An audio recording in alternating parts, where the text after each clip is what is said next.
Good evening और हमारा channel design template में आपका स्वागत है। और आज हम सीएसएस के बारे में जानेंगे। इसके पहले के वीडियो में सीएसएस का इंट्रोडक्शन और सीएसएस की स्टाइलिंग के बारे में बताया था। और सीएसएस के स्टाइलिंग के अंतर्गत कोडिंग करके थोड़ा बताया था इसके वीडियो में। और इसकी स्टाइलिंग में इंटरनल एक्सटर्नल और इसके बारे में बताया था। तो इनलाइन में ऑनलाइन इनलाइन के अंतर्गत कोडिंग की जाती है। और इंटरनल मतलब जो हमारे एचटीएमएल के अंदर हेड टैग के नीचे कोडिंग की जाती है। एक्सटर्नल दूसरा पेज छोड़कर हमें कोडिंग की जाती है। तो आज हम फिर से डबल से वही रिपीट करेंगे। कलर सीएसएस और colour and background colour background के बारे में देखेंगे। तो चलो हम स्टार्ट करते हैं।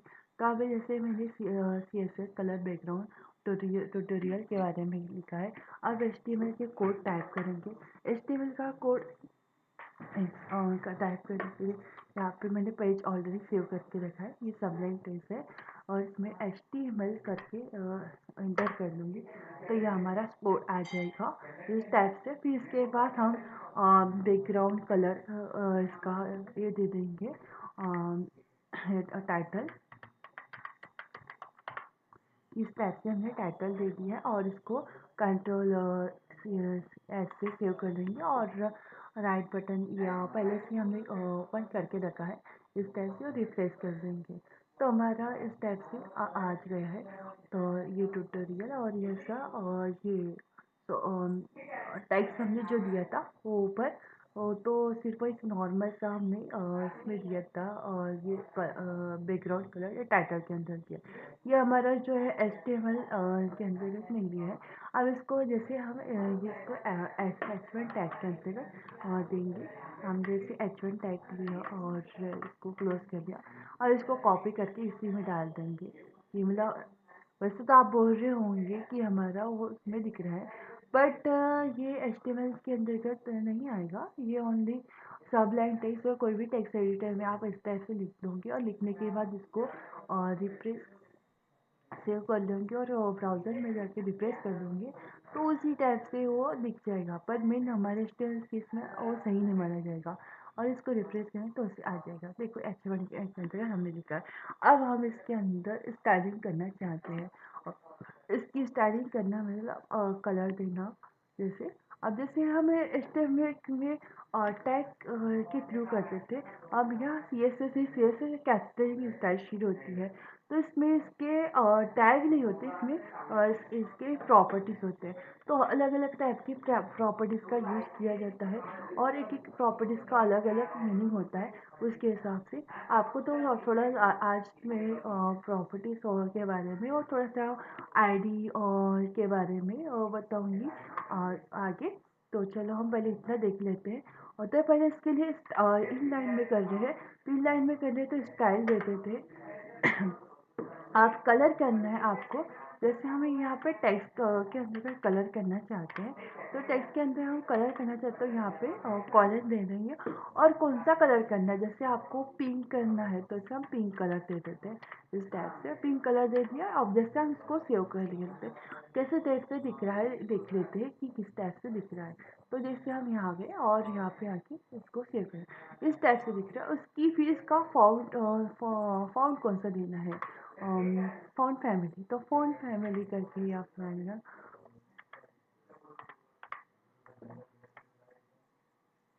ये फ़ॉन्ट फैमिली आ गया। अब फ़ॉन्ट के फैमिली के अंतर्गत हमें इसका फ़ॉन्ट नेम देना है। अगर आपको फ़ॉन्ट नेम नहीं पता है तो हम क्या कर देंगे नोटपैड को ओपन कर लेंगे। यहाँ पे हमारे विंडोज़ के अंतर्गत नोटपैड है तो यहाँ पे नोटपैड देखो मैंने नोटपैड ओपन कर दी हूँ। नोटपैड के अंदर हमें फ़ॉन्ट नेम दिख जाएगा।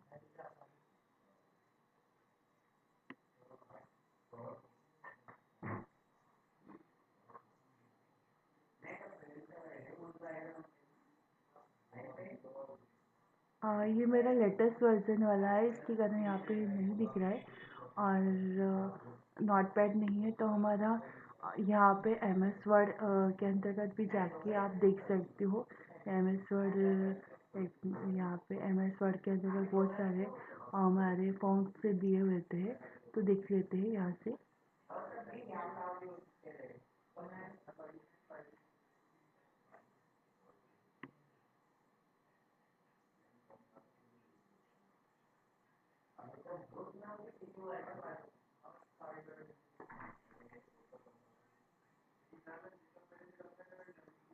एम एस वर्ड ओपन होने में थोड़ा टाइम लगेगा, देखिए अब यहाँ पे यहाँ पे बहुत सारे नेम दिए हुए हैं, ठीक है। तो आप कौन सा लेना चाहते हो, जैसे यहाँ कॉपी नहीं कर सकते यहाँ से, तो ये देख लीजिए कैलिब्री नेम दिया हुआ है।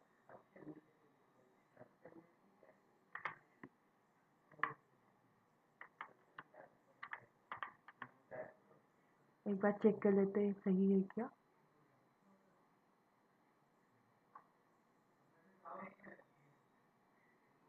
ठीक है, इस स्टेप से हमने दे दिया, उसको सेव कर लेते हैं। और सेव करने के बाद देख लेते हैं कि हमारा फॉन्ट स्टाइल किस टाइप से दिख रहा है। थोड़ा चेंज हो गया इस टाइप से, तो इस टाइप से आप इसका चेंज कर सकते हो। तो ये हो गया आपका फाउंड नेम, हो गया फाउंड नेम। अब इसका साइज आप यहाँ पे जैसे ये हम जैसे HTML में यूज कर देते हैं, HTML में से टैग के अंदर यूज करते थे तो हमारा वो एट्रीब्यूट होता था, और इस CSS में कर दे तो हमारा ये हो गया प्रॉपर्टीज हो गया। अब जैसे हमने बोला कि साइज, तो वहाँ पे ओनली साइज का यूज होता था, पर यहाँ पे हमारी प्रॉपर्टीज है CSS की, तो यहाँ पे फॉन्ट साइज आ जाएगा। यहाँ पे देखो, देखो फॉन्ट साइज हम आपको कितना बढ़ाना है, जैसे 30 कर लिया आपने, जैसे 30 कर दिया, इसको सेव करते हैं। तो सेव करने पर देखो किस टाइप से आपको ये दिख रहा है।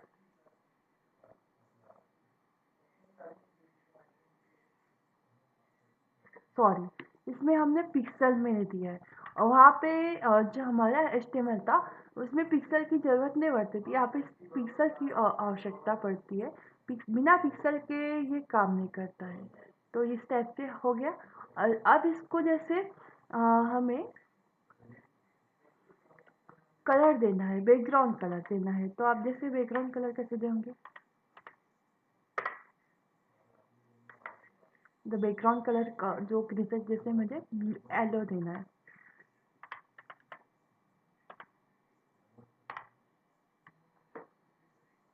इस टाइप से मैंने येलो बैकग्राउंड कलर दे दिया। अब इसको सेंटर में करना है तो मैं यहाँ पे सेंटर टैग भी लगा के यूज़ करती हूँ, जैसे CSS में भी है, बस आगे देखेंगे, आज थोड़ा सा इसमें ही देख लेते हैं।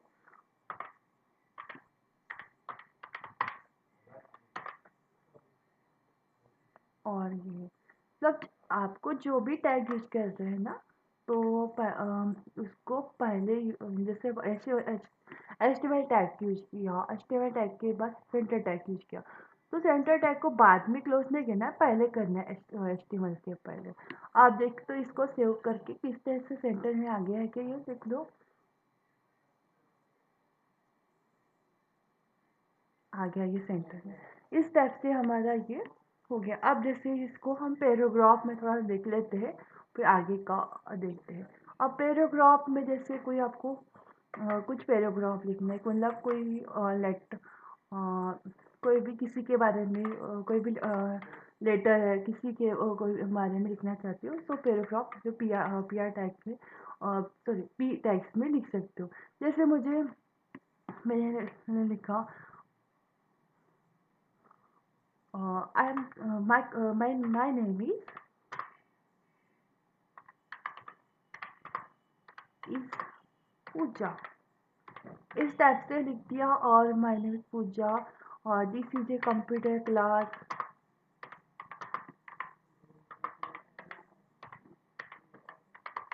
इस टाइप से लिख दिया मैंने, this is a computer class.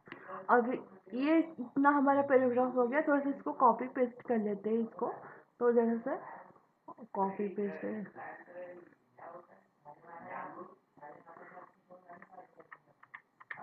ठीक है, इस टाइप से हमने कॉपी पेस्ट कर लिया। अभी देखो कि हमारे ब्राउज़र में किस टाइप से दिखता है ये पैराग्राफ। इस टाइप से हमारा पैराग्राफ आ चुका है। अगर इस पैराग्राफ को आप बैकग्राउंड कलर देना चाहते हो उसका इस टाइप से, जैसे H1 हमने दिया है उस टाइप से करना चाहते हो, फिर उसी टाइप से हम यहाँ पे करेंगे। यहाँ पे स्टाइल दे देंगे। स्टाइल देने के बाद आपको कलर कौन सा देना है, जैसे कलर हमने यहाँ पे पिंक कलर दिया था, हम जैसे आपको ग्रीन देना है ग्रीन कलर दे सकते हैं। और फिर कॉलर लगाना बहुत इम्पॉर्टेंट है, मतलब एक हमारा प्रॉपर्टीज कंप्लीट हो जाती है तो उस टाइप से कॉलर भी लगाना बहुत जरूरत है। फिर इसके बाद फ़ॉन्ट स्टाइल, आप फ़ॉन्ट स्टाइल कौन सा देना, आप जैसे इसमें चेंज करना चाहते हो फ़ॉन्ट स्टाइल, इसी टाइप से यहाँ पे फ़ॉन्ट स्टाइल देख लेते हैं। अब जैसे हमने कैलिबरी लिया था, आप कैलिबरी के अलावा एरियल भी ले सकते हो। जैसे एरियल ब्लैक ले लेते हैं। जैसे एरियल ब्लैक लेने से क्या होता है, देखो इसका फ़ॉन्ट चेंज अलग हो जाएगा। एरियल लेते हैं। एरियल लेने के बाद इसका कलर देख लेते हैं और इसका इस टाइप से, ठीक है, इसका कलर भी हो गया और फॉन्ट भी चेंज हो गया। ये हो गया। फिर इसके बाद आपको बैकग्राउंड कलर देना है तो आप बैकग्राउंड कलर दे सकते हो। इसका साइज बढ़ाना है, कम करना है।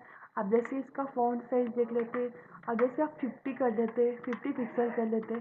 50 पिक्सल करने के बाद आपको बैकग्राउंड कलर देना है, तो बैकग्राउंड कलर दे लो। तो यहाँ पे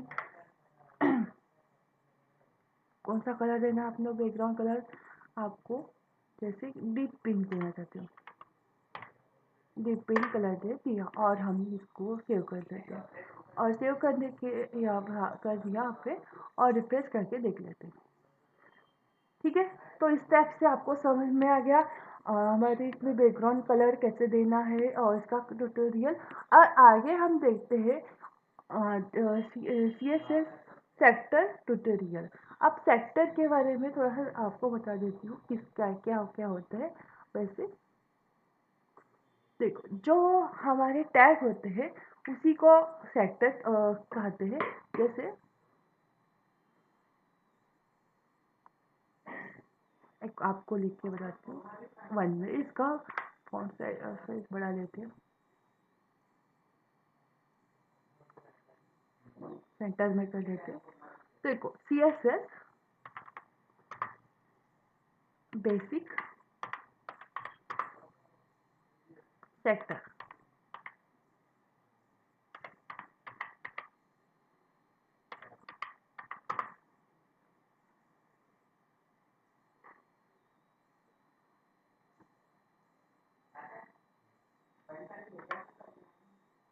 sector tutorial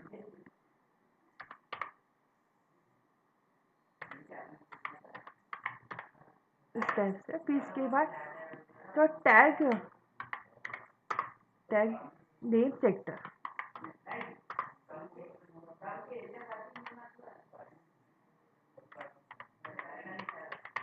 tag name sector इस टाइप से हम आपको एक पॉइंट लिख के बताया।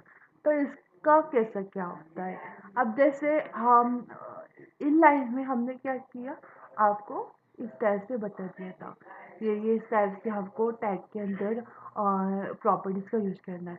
और इनलाइन के बाद इंटरनल अगर आपको कोडिंग करना है, तो इंटरनल अगर कोडिंग करना है तो उसके लिए सेक्टर का यूज़ किया जाता है। तो उसके लिए H1 जैसे है, ये अभी तो ये सिर्फ स्मॉल में दिया जाता है, कैपिटल में नहीं दिया जाता है इस टाइप से। तो ये अभी कैपिटल में आ गया है, तो इस टाइप से इसको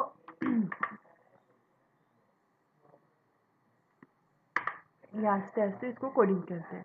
फिर इसके कोडिंग करने के बाद यहाँ पे उसको लेस देन बड़ा कोष्टक और छोटा कोष्टक के अंदर दिया जाता है। फिर इसके बाद कलर जो देना है, कलर इस टाइप से, जैसे कलर में रेड कलर देना है यहाँ पे रेड कलर। फिर इसके बाद फॉन्ट और फैमिली,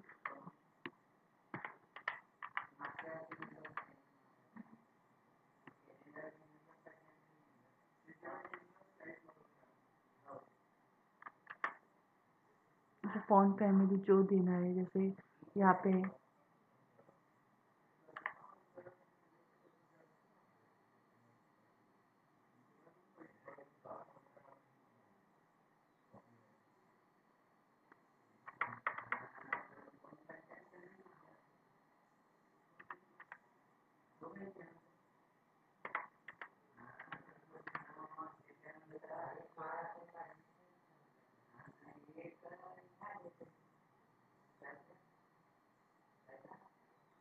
इसको देखते हो कि इसका जैसे हमने इनलाइन सेक्टर जैसे कोडिंग की है, तो किस तरह की टाइप किया किया गया है, और सेक्टर में किस टाइप से करेंगे, किस टाइप से बता रही हूँ।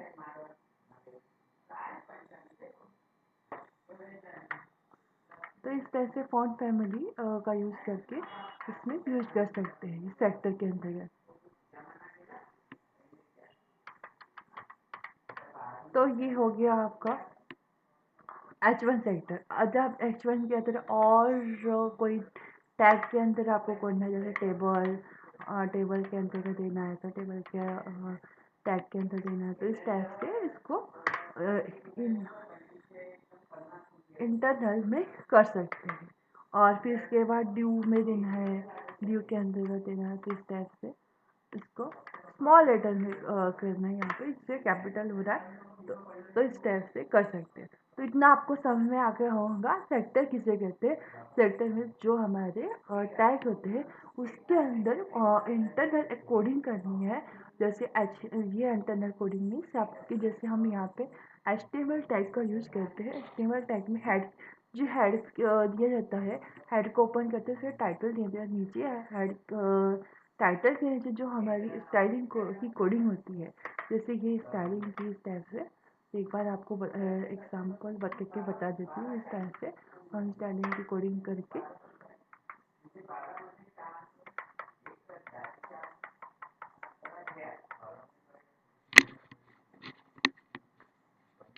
तो इस टाइप से करके, और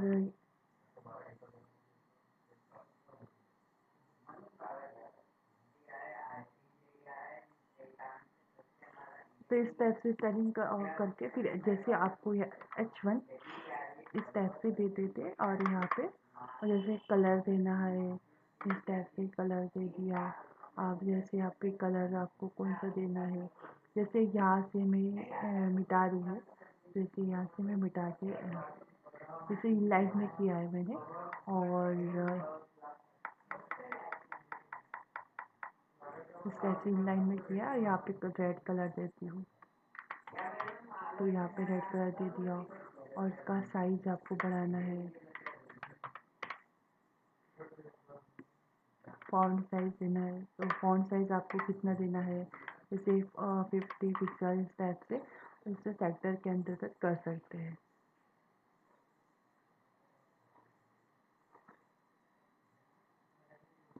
क्लियर हो गया इस टाइप से। बस आपका ये प्रॉपर्टी चेंज नहीं होगी, वही रहेगी, बस स्टाइलिंग करने का तरीका चेंज हो जाएगा।